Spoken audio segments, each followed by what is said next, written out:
So today we are taking about a new topic, and that is environmental conservation and biodiversity.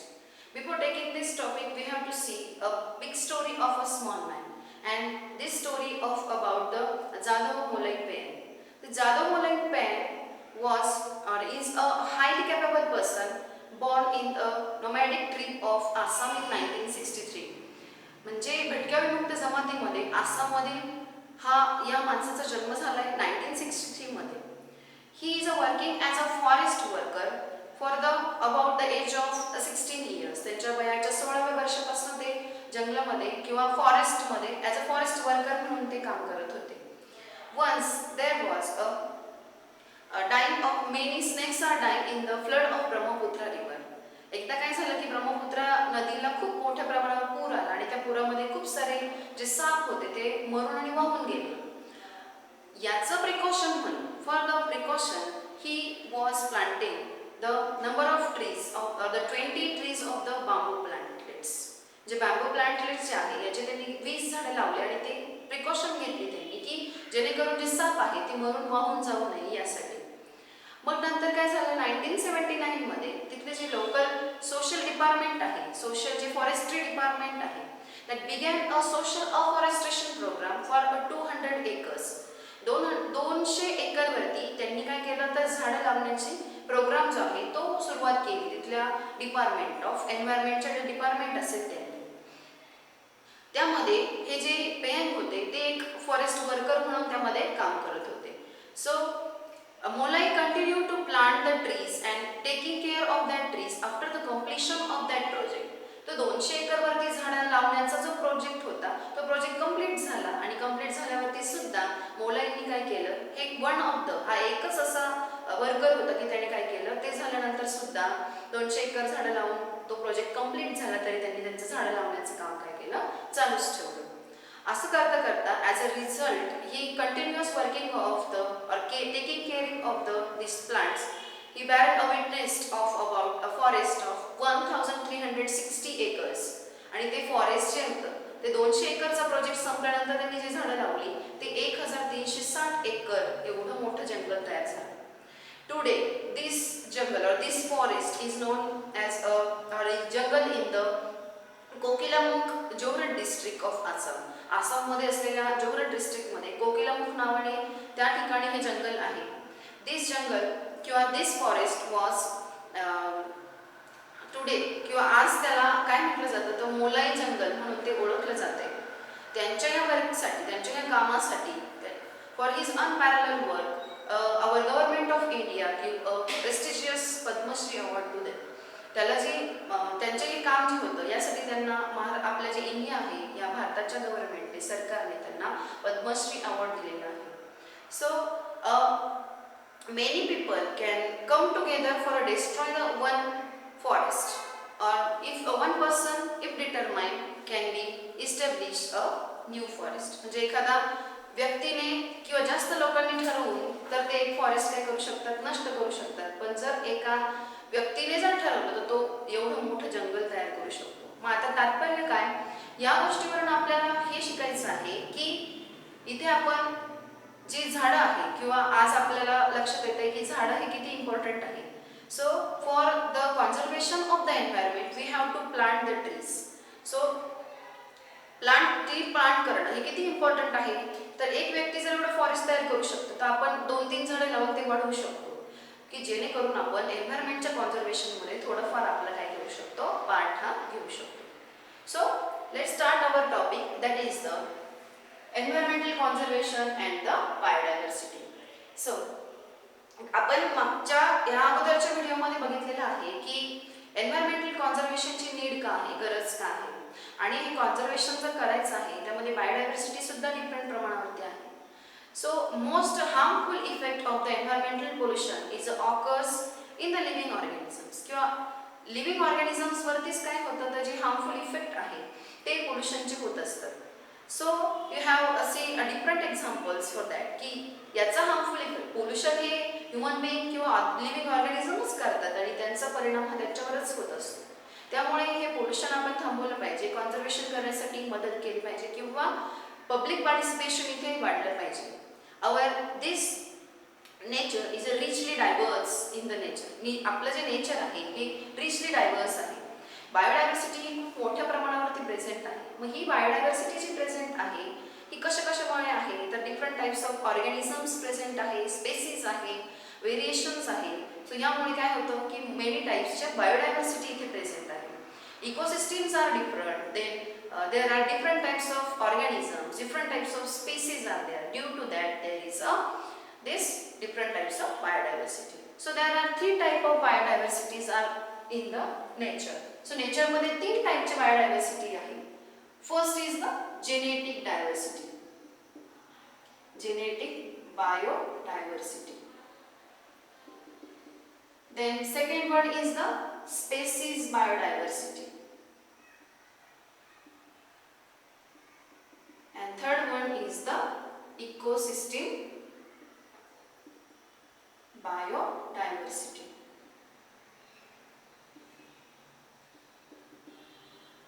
So काय आहे genetic biodiversity तर आपण बघतोय की jeans मध्ये चेंज होते किंवा जेनेटिक चेंज होतो म्हणून तिथे काय होतंय बायोडायव्हर्सिटी क्रिएट होते.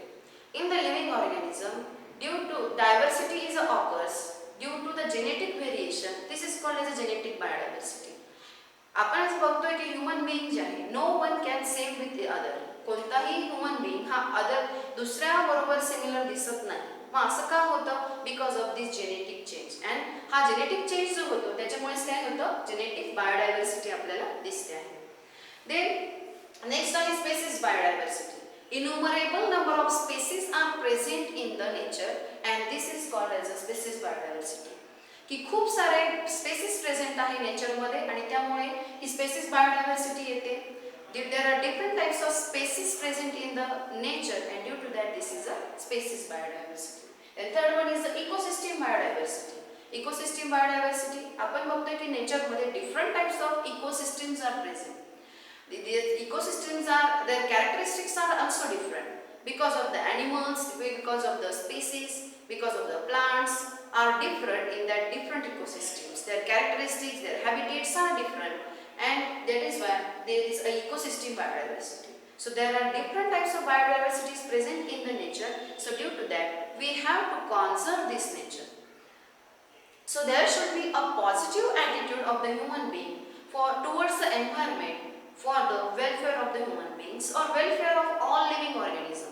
सगळ्या लिव्हिंग ऑर्गॅनिझमची जर आपल्याला काळजी घ्यायची असेल किंवा ते चांगले फ्युचर जगले पाहिजे तर त्यासाठी आपल्याला एन्व्हायरमेंटकडे एक पॉझिटिव्ह ॲटिट्यूड ठेवलं पाहिजे.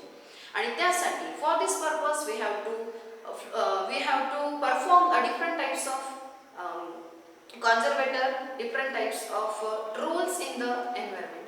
एन्व्हायरमेंटच्या बाबतीत आपल्याला वेगवेगळ्या प्रकारचे रोल्स प्ले करायचे. ते म्हणजे कॉन्झर्वेटर म्हणून तुम्ही करू शकतात, गाईड किंवा प्लांट फ्रेंड म्हणून करू शकतात किंवा ऑर्गनायझर म्हणून सुद्धा तुम्ही रोल प्ले करू शकतात. तसं जर तुम्ही केलं तर त्यामुळे तुम्ही एन्व्हायरमेंटच्या प्रोटेक्शनसाठी किंवा एन्व्हायरमेंटच्या कॉन्झर्वेशनसाठी तुम्ही काहीतरी करू शकतात. बरोबर आहे. सो तुम्ही कुठला ना कुठला रोल प्ले करणं गरजेचं आहे. इव्हन तुमच्या क्लासमध्ये सुद्धा तुम्ही एखादा रोल प्ले केला, तुम्ही एखादं ट्री प्लांट केलं किंवा मग तुम्ही काहीतरी ऑर्गनाईज केलं आणि लोकांना सांगितलं की तुम्ही एन्व्हायरमेंटची काळजी कशी घेतली पाहिजे, एन्व्हायरमेंटला कॉन्झर्व कसं केलं पाहिजे, तुम्ही फक्त गायडन्स जरी केला तरी हा तुमच्या एन्व्हायरमेंटच्या कॉन्झर्वेशनसाठी एक काय असणार आहे, एक तुमचं ते एन्व्हायरमेंटसाठी टाकलेलं एक पाऊल असणार आहे. Then our next topic is that the sacred groves.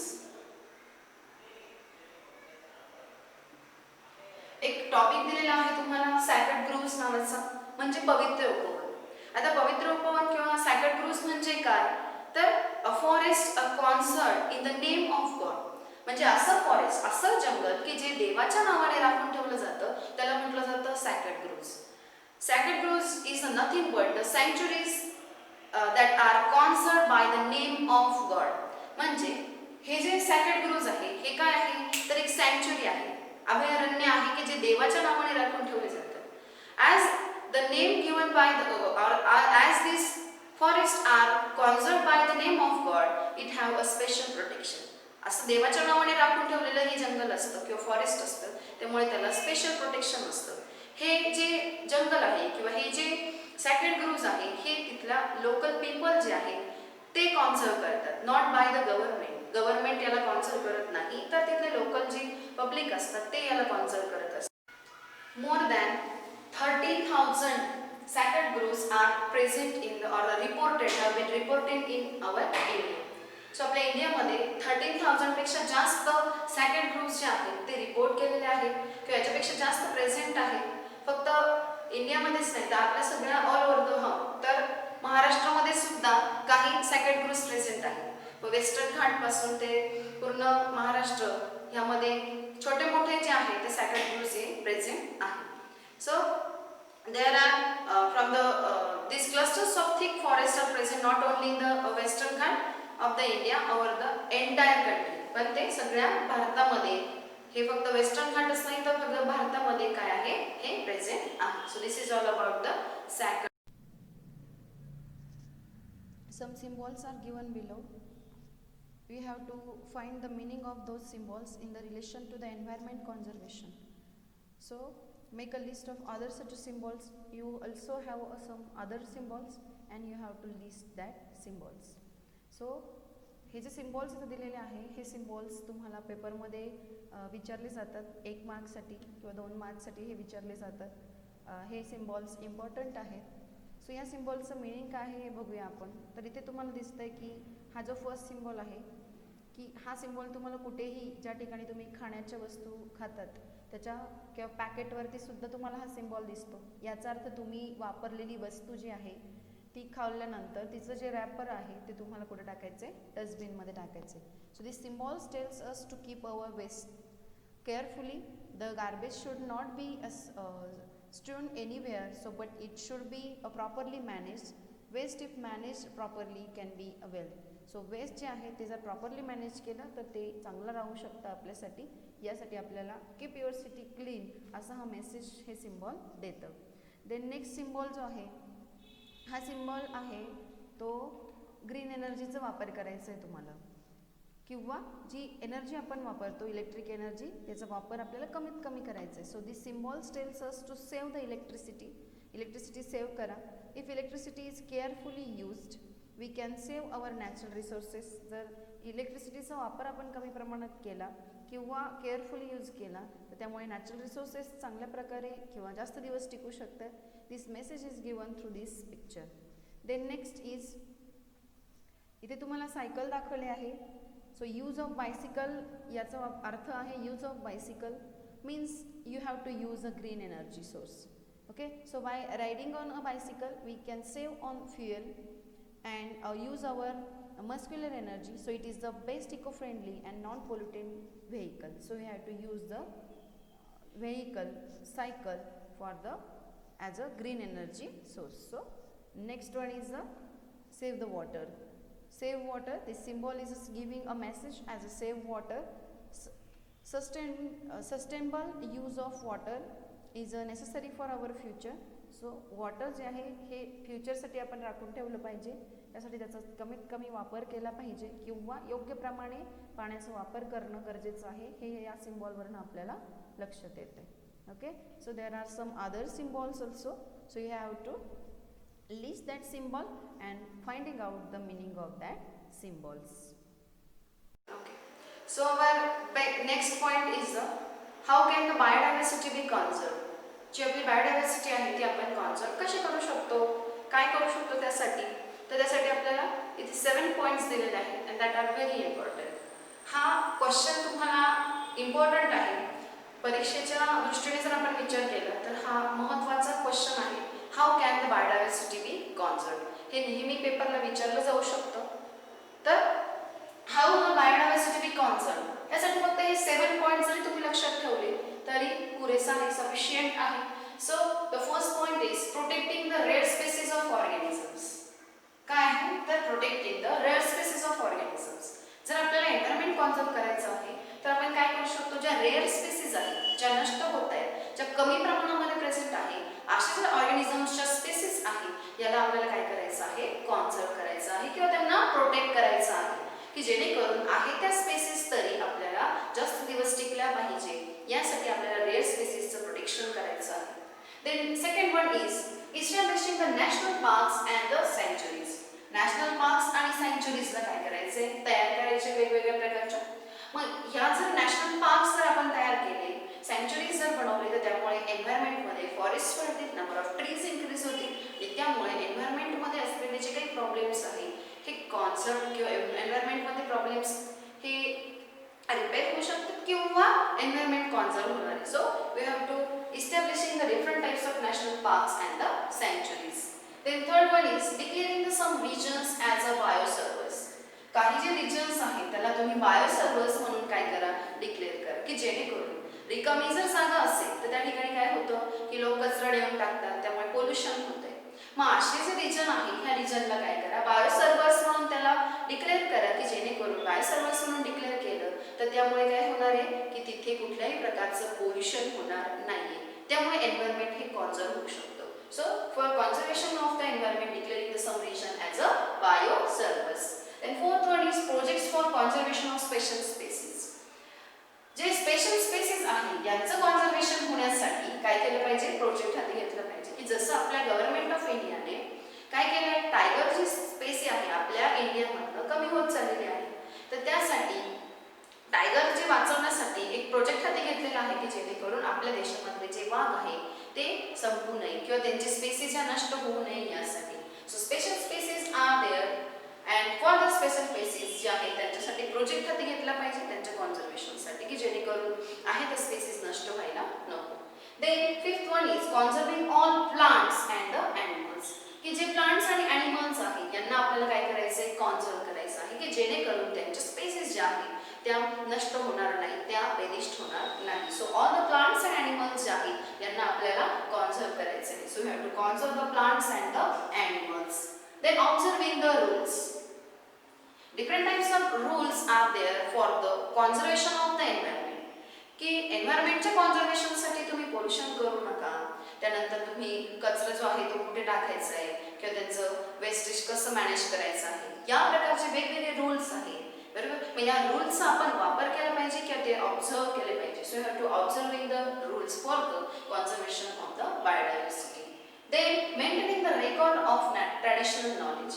जे ट्रॅडिशनल नॉलेज आहे याचं रेकॉर्ड मेंटेन केलं पाहिजे, की जेणेकरून नेक्स्ट जे जनरेशन आहे त्या नेक्स्ट जनरेशनला ही इन्फॉर्मेशन अगोदरची काय होती ही समजली पाहिजे. सो ट्रॅडिशनल नॉलेज जे आहे हे मेंटेन ठेवलं पाहिजे आणि त्यासाठी काय केलं पाहिजे तर वेगवेगळ्या प्रकारचे जे मेंटेनन्सच्या ज्या पद्धती आहेत त्यांचा वापर केला पाहिजे, की जेणेकरून ट्रॅडिशनल नॉलेज हे पुढच्या जनरेशनपर्यंत पास होईल, की त्यामुळे काय होणार आहे जी आपली बायोडायव्हर्सिटी आहे ती काय होऊ शकते, कॉन्झर्व होऊ शकते. So these are the 7 points. On the basis of these 7 points, we can conserve our biodiversity. Till now, we have studied different rules and regulations about the environmental conservation. Environment conservation होण्यासाठी आतापर्यंत आपण तिथे rules काय आहे, regulations काय आहे, conserve करण्यासाठी काय काय केलं पाहिजे या सगळ्या गोष्टींची माहिती घेतली. आणि हे सगळं काम करण्यासाठी खूप सारे लोक जे आहेत, so many peoples are on the societies comes voluntarily to do this noble work. हे नोबेल वर्क जे आहे हे करण्यासाठी खूप सारे जे लोक आहेत ते व्हॉलंटरीली एकत्र येतात आणि हे काम करत असतात. So there R many institutes national and international लेवलवरती मेनी इन्स्टिट्यूट्स आहेत.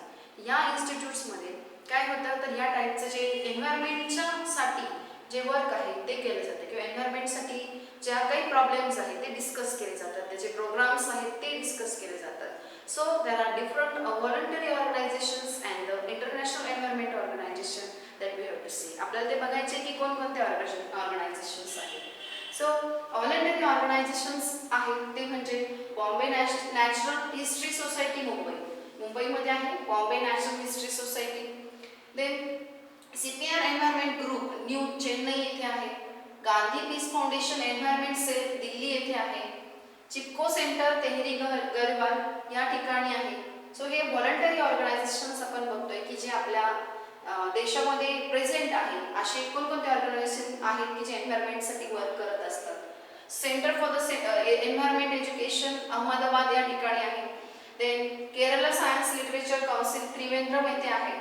Indian agro industries foundation Pune येथे आहे. Vikram Sarabhai community science centre Ahmedabad येथे आहे. अशा प्रकारे हे जे व्हॉलंटरी ऑर्गनायझेशन्स आहेत की हे एन्व्हायरमेंटसाठी जे प्रॉब्लेम्स आहेत वेगवेगळे किंवा एन्व्हायरमेंट कॉन्झर्व करण्यासाठी काय काय केलं पाहिजे किंवा वेगवेगळ्या प्रकारचे प्रोग्राम्स अरेंज केले पाहिजे ते ऑर्गनाईज करण्याचं काम हे व्हॉलंटरी ऑर्गनायझेशन्स करत असतात. Then there are international environmental organizations are also. So International Union for Conservation of Nature, that is IUCN, ग्लॅनविडिंग स्वित्झर्लंड येथे प्रेझेंट आहे. ही एक इंटरनॅशनल संस्था आहे की ती हे एन्व्हायरमेंटसाठी सगळ्या देशातल्या लोकांना घेऊन, सर्व जगातील देशातल्या लोकांना घेऊन ह्या एन्व्हायरमेंटवरती विचार केला जातो. सो सेकंड आहे inter governmental panel on climate change, that is IPCC, Geneva येथे प्रेझेंट आहे ही ऑर्गनायझेशन. देन थर्ड आहे युनायटेड नेशन्स एन्व्हायरमेंट प्रोग्राम, हा आहे जिनिव्हा येथे प्रेझेंट आहे. देन फोर्थ आहे वर्ल्ड वाईल्ड लाईफ फंड, जो आहे तो न्यूयॉर्क येथे प्रेझेंट आहे. हे पण एक ऑर्गनायझेशन आहे. देन बर्ड लाईफ इंटरनॅशनल, ही एक संस्था आहे जी कॅम्ब्रिज येथे प्रेझेंट आहे. नेक्स्ट आहे ग्रीन क्लायमेट फंड आहे, साऊथ कोरिया येथे प्रेझेंट असलेली ही एक संस्था आहे की इंटरनॅशनल लेवलवरती जो वर्ल्ड हा एन्व्हायरमेंट जो आहे, हा एन्व्हायरमेंटल जे प्रॉब्लेम आहे ही सगळ्या जगाला आता सतावत आहे आणि त्यामुळे जागतिक लेवलवरती, इंटरनॅशनल लेवलवरती सुद्धा ह्या एन्व्हायरमेंटचं जे कॉन्झर्वेशन आहे हे कशा प्रकारे केलं पाहिजे यासाठी वेगवेगळे प्रोग्राम हे तयार करण्याचं काम किंवा वेगवेगळे प्रोग्राम्स अरेंज करण्याचं काम हे ऑर्गनायझेशन्स करत असतात. यापैकी एक सगळ्यात महत्त्वाची आणि लार्जेस्ट ऑर्गनायझेशन ती असेल तर ती आहे ग्रीन पीस नावाची. Greenpeace is the world's largest organisation that is engage in the environmental activities. Environmental activities करण्यासाठी सगळ्यात महत्त्वाची जर कोणती संस्था असेल तर ती आहे ग्रीन पीस नावाची. लक्षात ठेवा, तुम्हाला MCQ ला हा क्वेश्चन विचारला जाऊ शकतो, which is the largest organisation that is engage in the environmental activities. So that is Greenpeace. So more than 25 lakh people from the 26 different countries are the members of this organization. या ऑर्गनायझेशनचे 25 लाखाहून जास्त members आहेत आणि 26 देश या ऑर्गनायझेशनचे member आहेत. सो ही सगळ्यात मोठी संस्था आहे ती काय करते की ह्या एन्व्हायरमेंटल ॲक्टिव्हिटीजमध्ये मदत करत असते.